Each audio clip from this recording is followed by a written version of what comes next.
Okay, now let's go back to Parliament in Cape Town to talk about the story that involves the briefing there by the SIU regarding that Digital Vibes contract that involved the former Minister of Health, Dr. Zweli Mkhize. Lindsay Dentlinger, our eNCA here, senior reporter in Parliament. Tell us what actually happened. I mean, this investigation has been going for quite some time. The President has never actually issued the whole report and taken the nation into his confidence, but the Minister is now gone. He's no longer an executive of cabinet. What has the SIU been saying?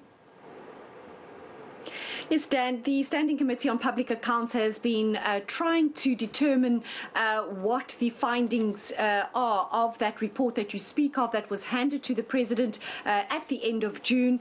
We know a previous session they tried to hold in July to get the Presidency to reveal to Parliament what that report contained. That never yielded anything. But today the SIU said it would make an exception by telling Parliament what some of the information related to that investigation and that was contained in that report to the President. And among the many things we learned today, Dan, that presentation, over 110 slides in Parliament today, going on for more than 2 hours, just detailing all the corruption that it is investigating linked to the procurement of PPE during this pandemic. We learn that the former Health Minister was found to have been wanting on at least 5 what has been termed executive charges, and those would have been in relation to him performing his duties as a minister. And we could presume then from what the SIU has told Parliament that if the President's hand was forced and he had to act against Zweli Mkhize before he resigned, he would have had to have considered some of these charges that the SIU says the former minister was found wanting. And I'm just going to briefly detail some of those for you, Dan. The SIU saying that Zweli Mkhize caused irregular, fruitless and wasteful expenditure, that he failed to execute his function in compliance with the Constitution, that there was possible conflict of interest in the appointment of Digital Vibes, that he may have been negligent when approving budgets. We learned today that he signed off on at least 2 budget tranches to Digital Vibes in respect of NHI and COVID-19 media campaigns, and that he may have acted contrary to a relevant cabinet decision. But what really stands out for us today, Dan, in terms of the involvement of the former minister, is that the SIU finds that he may have committed actions of criminality. And so we know that the SIU doesn't name names. They don't reveal to anybody who exactly these people are who might have committed criminality, but they have told Parliament that at least 19 officials related and private individuals, I should add, related to the award of this very controversial contract have been referred to prosecuting authorities to determine whether a criminal action can be pursued against them. And so we are to infer that, given that very crucial line I've just cited for you, that the former Minister of Health is probably among that list of 19 people who are being considered for criminal charges in relation to this very important contract. But let's just quickly take a listen to the chief investigator on this Digital Vibes investigation from the SIU. The level of officials are all between senior management, middle management, and 1 junior official. The charges range from non-compliance with respect to the SCM processes and contravention of Section 38 of the PFMA. My apologies that it says 34, but it's in fact 38. And then the progress to date is that the department is currently considering the recommendations made by the SIU. They're in the process of appointing counsel to draft charges. Moving over to page 97, thank you. Number of referrals to the relevant prosecuting authority, i.e. the NPA. Here we have referred 19 matters to the NPA on the 8th of July 2021, and this again involves senior management, middle management, junior officials and private individuals. The charges range from fraud, corruption and money laundering. And the progress to date is that the referral was submitted to the NPA/the Hawks. The case has been registered under Pretoria CAS 630 of June 2021, and I just need to indicate that we are constantly meeting with the Hawks on these matters.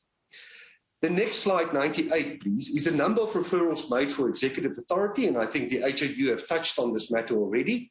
This relates to the conduct of the former minister, and I'm going to go over to the next slide because this matter has now been dealt with, and the minister has since resigned, as indicated by the head of the unit. Okay, Lindsay, the minister has just resigned, as the investigator there, Johnny Leroux, was saying. So what is that what does it mean, his resignation from cabinet? What does it mean in terms of this investigation? That was a question MPs also posed to the Special Investigating Unit, very concerned. As we know, often we would hear that people have resigned or if they've paid back the money, and then that's the end of an investigation or anybody being held accountable. But the Special Investigating Unit assuring the Standing Committee on Public Accounts today that the Minister's resignation would not impact this investigation at all. In fact, Andy Mutibi, the head of the SIU, saying that even though the SIU had previously indicated that this investigation would be closed off at the end of June, with that report being handed to the President, it continues to get more and more information, not only related to this particular case, but to the thousands of cases that they are investigating related to COVID-19 pandemic corruption, now costing the SIU in excess of 300 million rand to investigate. So they are saying the Minister's resignation does not impact this investigation in any way.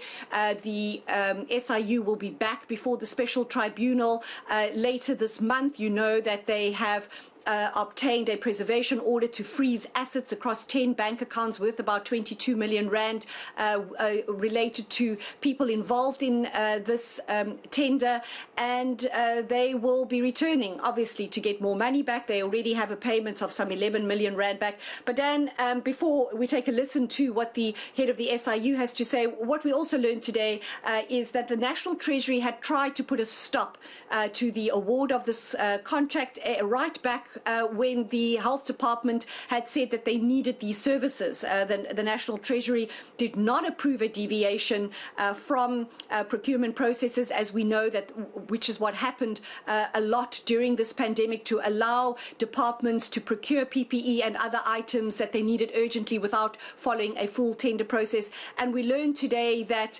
in fact, scores were manipulated by the Bid Evaluation Committee to ensure that Digital Vibes came out on top. There were only two companies that bid for this particular tender, and Digital Vibes, with only a year's experience, somehow miraculously beat out the only other contender, who had 5 years of experience and who was 72 million rand cheaper than hiring Digital Vibes. So those are among some of the things we learned from the SIU today. Obviously, a lot of this has been unearthed by our investigative colleagues working at other media houses, but for today, for the first time, confirmed by the Special Investigating Unit, also saying today that their papers are now before the Special Tribunal and now become public documents, and so we expect more and more information now contained in those documents to become public knowledge. But here's the head of the SIU, Andy Mutibi, talking about this investigation. In the value chain, the business process of the SIU, after the investigation is done, there's somewhere in the value chain where we say, evaluate the investigations. So by evaluating the investigations, we would also anticipate that that should be an element of quality assurance there. So we will consider that part on how we implement it for purposes of these investigations, and give a report that would hopefully also cover the concerns of Honorable Hadebe in terms of this new allegations that are at such percentage. So there is an equivalent, I would say, of the quality assurance function, which we call evaluation of the investigation once it's done. And that's where we wrap that report by senior reporter Lindsay Dentlinger. And still ahead.